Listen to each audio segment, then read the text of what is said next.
Pregnancy में उल्टियाँ होना क्या ये खतरे का संकेत है?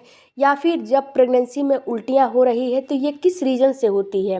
प्रेगनेंसी में उल्टियाँ कैसे रोका जाए घरेलू उपाय करके? या फिर प्रेगनेंसी में जब उल्टियाँ होती हैं तो क्या ये लड़का और लड़की का संकेत देता है? सारी जानकारी इस वीडियो में मैं आपको आज देने वाली हूँ। हेलो फैमिली, आपका हमारे यूट्यूब चैनल में बहुत बहुत स्वागत है। फ्रेंड्स, मैं आपको बता दूं कि सबसे पहले कि प्रेगनेंसी में उल्टियाँ क्यों होती है।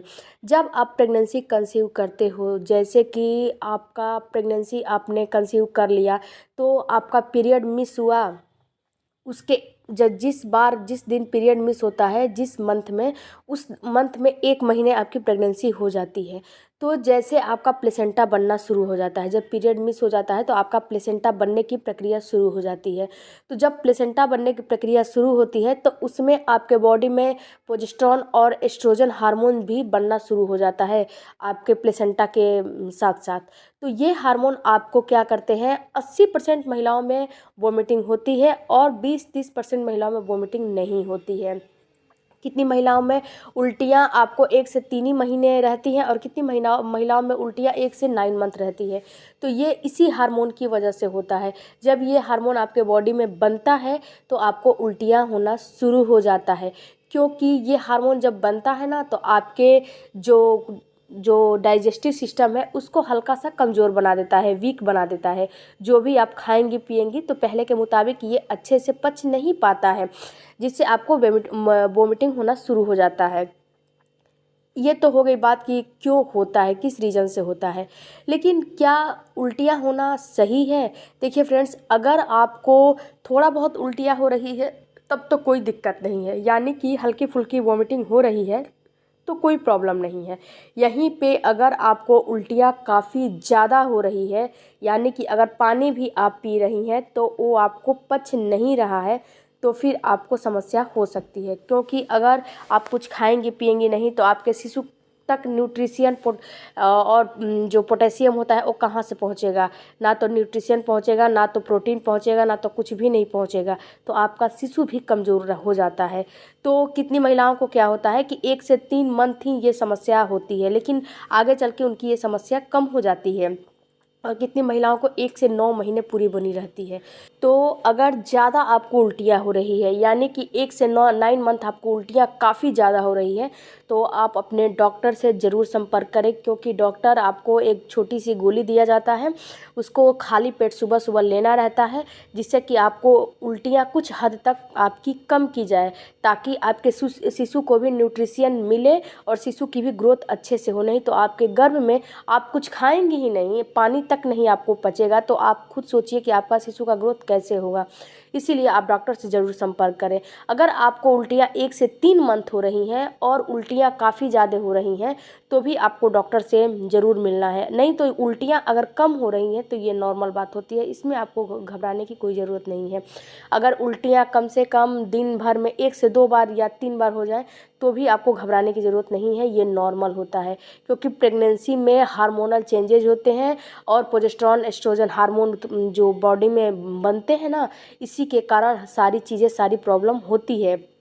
और जब पहली बार महिला माँ बनती है तो उसकी बॉडी कितने लोगों की बॉडी इस चीज़ को जो है एक्सेप्ट कर लेती है, कितने लोगों की बॉडी एक्सेप्ट नहीं कर पाती है। कितने लोगों की बॉडी जो हार्मोनल चेंजेज होते हैं उसे नहीं जल्दी से एक्सेप्ट नहीं कर पाती है, और कितने लोगों को जल्दी से एक्सेप्ट कर लेती है तो उन्हें उल्टियाँ नहीं होती है, और कितने लोगों को एक्सेप्ट ही नहीं कर पाती है। क्या होता है कि बॉडी थोड़ा सा सेंसिटिव होती है जो कि एक्सेप्ट नहीं कर पाते हैं। यहीं पे अगर आपकी दूसरी प्रेगनेंसी है तो ये समस्या आपको कुछ हद तक कम महसूस होगी। अगर आपको वोमिटिंग होती है तो दूसरी प्रेगनेंसी में ये समस्या कुछ कम होती है, बहुत ज़्यादा जैसे पहली प्रेगनेंसी में होती है वैसे दूसरी प्रेगनेंसी में नहीं होती है।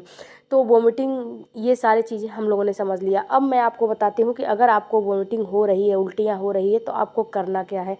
सबसे पहले तो सुबह सुबह जब आप उठती हैं तो आपको दूध, चाय, कॉफ़ी या फिर लिक्विड, जो भी लिक्विड होता है उसको नहीं लेना चाहिए। किसी भी प्रकार का लिक्विड नहीं लेना चाहिए, क्योंकि लिक्विड आपके अंदर ज़्यादा देर तक स्टे नहीं कर पाता है, तुरंत उल्टियाँ के फॉर्म में बाहर निकल जाता है।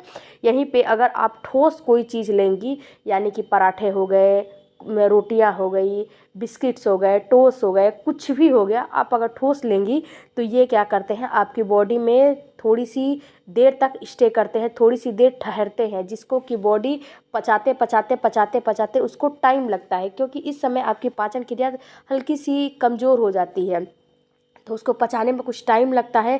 तो जब टाइम लगता है तो आपको वॉमिटिंग करने में भी थोड़ा टाइम लगता है। तो आपको सुबह उठ के आपको कुछ हैवी, कुछ ठोस चीज़ लेना चाहिए, लिक्विड नहीं लेना चाहिए।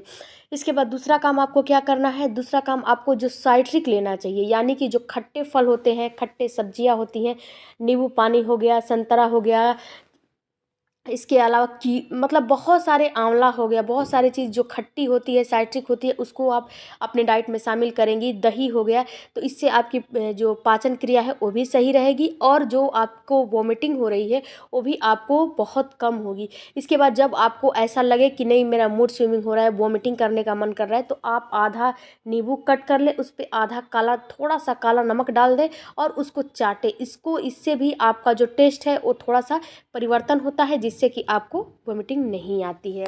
इसके बाद थोड़ा सा अपना मूड जो है हैप्पी रखने की कोशिश करिए, चेंज करने की कोशिश करिए। अगर आप अकेले बैठी रहेंगी तो उसी पे ध्यान देंगी तो आपको बार बार ये समझ में आएगा कि मुझे वोमिटिंग होगी, वोमिटिंग होगी।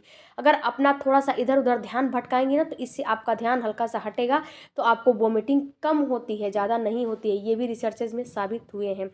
इसके बाद फ्रेंड्स, अगर आपको बहुत ज़्यादा वोमिटिंग हो रही है तो आप क्या करें कि आप अपने डॉक्टर से संपर्क करें, और आपको थोड़ा सा ना जो आता है घोल वगैरह आता है, जैसे यूआरएस के घोल हो गया, और भी कई जो प्रेगनेंसी के घोल होते हैं वो डॉक्टर आपको देंगे, जो कि पानी में आप घोल के पिएंगी तो उससे आपको एनर्जी आती है, ताकत आती है, और वॉमिटिंग कम होती है, और आपके शिशु को भी इससे ताकत आती है। आई होप कि सारी बातें आपको थोड़ा भी हेल्पफुल लगा होगा, तो चैनल को जरूर सब्सक्राइब कीजिएगा, और कोई भी आपकी क्वायरी है तो कमेंट बॉक्स में ज़रूर दीजिएगा। मिलते हैं अगले वीडियो में।